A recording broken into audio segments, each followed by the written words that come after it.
What's up YouTube? Today I'm going to be doing a video of making my own Hoonigan car. So, like many of you guys, if you're watching this video, then you're most likely into cars, and you probably know about Ken Block. He's in this group called Hoonigan, and he makes a bunch of cool drift cars and off-road cars and stuff. Right? And he does some pretty cool stunts, and he has a bunch of really crazy cars with really crazy designs and things, right? And he mainly goes for all-wheel drive drift cars, and his favorite wheel brand is 1552. So today we're going to be creating our own Hoonigan car. Now let's get into it.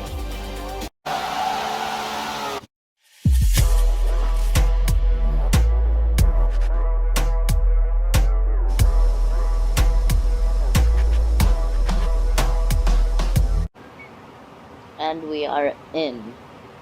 So I thought long and hard about this, and I came to the conclusion that I'll do this with the Viper GTS ACR, and it's a 1999 one, because it fits under almost all the criteria. Clan Block mostly goes for American cars that can drift, and they're mainly like older cars. But the only thing that doesn't really match up is that this is a Dodge, and he normally goes for like Fords and stuff. That's the only thing really. And yeah, so I choose this car, and let's get into the build now. First, let's just get a nice look at the car. It looks like it came from the 1990s clearly, like with the light design and stuff. This car had like a lot of round tail lights and headlights and stuff on it, and it has like a built-in little duckbill spoiler on it. It has some JDM style rims on it, and two-door, which means that it's a coupe, and it has the coupe-like structure on the back also.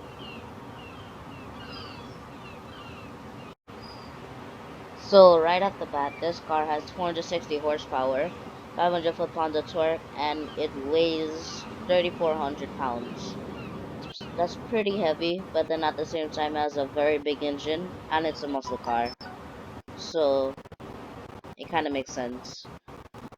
And due to its really big and powerful engine, it already comes with 460 horsepower and 500 foot-pounds of torque, which is pretty good for it being stock. Now let's get into the build itself.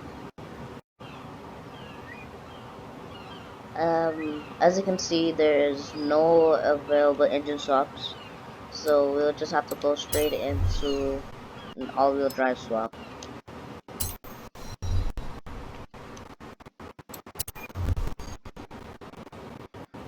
And since it's American, we'll probably go for a supercharger, because why not, right?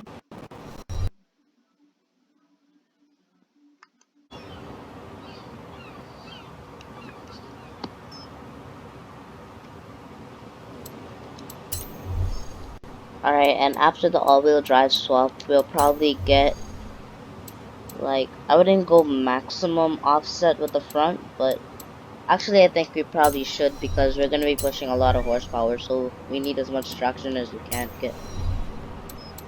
And for the rims, as I said in the intro, this guy, he really likes his 1552s. Even though they don't really look the best, they still perform really well for him, so we are gonna see which one of them looks the best.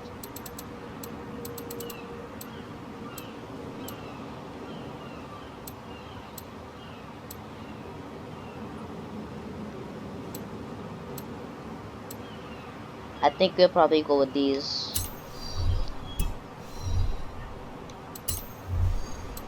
Now we'll keep a little bit of meat on the tire. And we need it to be wider also. Wow, that's surprising. Normally on the American cars in this game, they have like a bigger variety of tire widths. So normally I thought you would have gotten way wider tires than this, but we're not going to. So And I'll go with the race tire compound, but no tire riding on it. And next, let's see what customization it has for body kits. And it has this dumb Forza arrow on the front, and I'm assuming it has the same on the back. Oh my god, that looks horrible. So of course we're not gonna go with that. But next up, we'll go with the clutch. We'll go full race transmission and get a new drive shaft and a differential, because we'll just have it all-wheel drive, but then we'll transfer it to be rear-wheel drive through the differential. I don't really know how to do a build for all-wheel drive that can drift. Next up is the brakes, and the most important out of all of them is the drift suspension on this. And then we need some anti-roll bars from the front and the back. He always has roll cages in his car for extra safety, so we're putting that in. And like every proper drift car, they're always gutted, so full weight reduction. And into the fun part now. We get a race intake, we get a race fuel system, race ignition, get a race exhaust system, get some race cams and valves, and get some race valves also. You'll get a race block, some racy pistons, and this is gonna produce a lot of power, but some a race supercharger, which brings it all the way up to 903 horsepower, and race intercooler, race oil cooling, and a race flywheel, and we are concluding with 956 horsepower, 899 foot-pounds of torque, and 3,134 pounds, which is lighter than stock, and that's what we need. So this looks pretty nice. Now let's get into the design. I just did some test runs to see if I needed anything else, and all I needed to do was just get some downgraded tires, because with the race tires, it didn't really let the car slide too much. So that's it. That's really all I have to change. And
are done. It came out okay, I guess. The rims look pretty nice on it. The stickers represent all of the sponsors and stuff. Looks pretty on point. On the back over here looks like an off-white design, but it's not. It's the flag. Like, how do I say it? Like the cam block design flag that he had on a bunch of his cars. 43 is lucky number. 1552 as his rim brand. GoPro for his cameras. 43 is lucky number. DC, another one of his sponsors. Rockstar energy drink also. And Toyo tires as well. I did like a sticker bomb kind of design on the hood. That also looks pretty okay. And now let's go and take this out into Edinburgh.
You have arrived at your destination.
And this was me building a Hoonigan SRT Viper.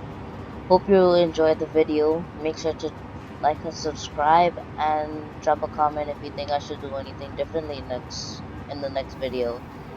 And well, that's the end of the video, so peace out.